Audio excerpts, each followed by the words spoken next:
Salam dəyərli müəllimlər və abituriyentlər.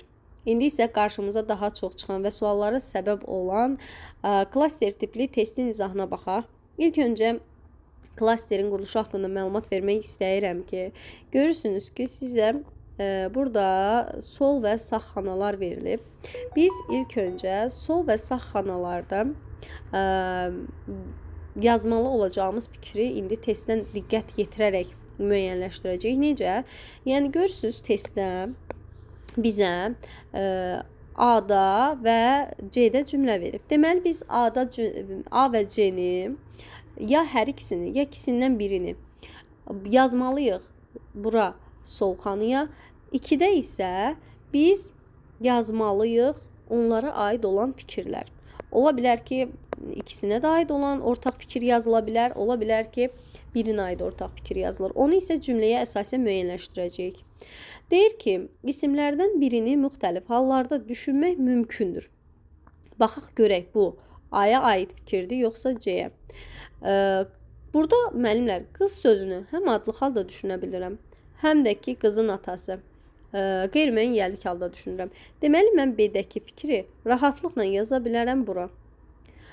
Evdən çıxıb məktəbə tərəf getməliyik. Burada elə bir fikir yoxdur. Yəni, bir ismi iki halda düşünmək olmur.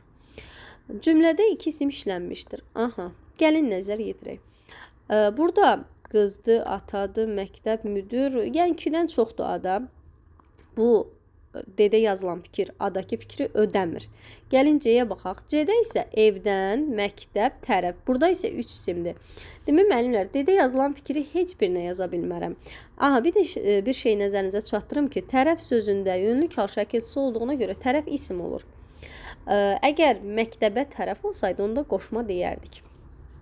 Gəldik E variantına. Deyir, isimlərin üçü cümlə üzvünün ifadə vasitəsidir. Cümlə üzvünün ifadə vasitəsi də o deməkdir ki, yəni müstəqil şəkildə cümlə üzvü olur. Burada gördüyünüz kimi məktəb müdirinin otağına hamısı birlikdə getdiyinə görə müstəqil cümlə üzvü olmur. C variantında da evdən çıxıb birlikdə tərkib yaradır. Və burada da müstəqil cümlə üzvü olmur. Özdəki üçü deyir və bu variantda heç birini ödəmir. F-də isə deyir, isimlərdən birinin sualı dəqiq deyil. Bu F-i də rahatlıqla mən gətirib yazıram hara? Əlbəttə ki, A-ya. Çünki qız sözü adlıq halda olarsa kim sualına cavab verir?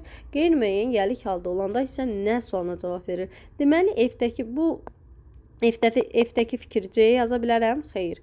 Amma A-nı ödədi. Ona görə deməli, mən 1-ə yazmalıyam A-nı və A-ya uyğun olan fikirləri də, yəni B və F-i də yazmalıyam sağ xanaya. Ümid edirəm ki, izahım aydın oldu. Nə sualınız olsa, şərh bölməsində yaza bilərsiniz.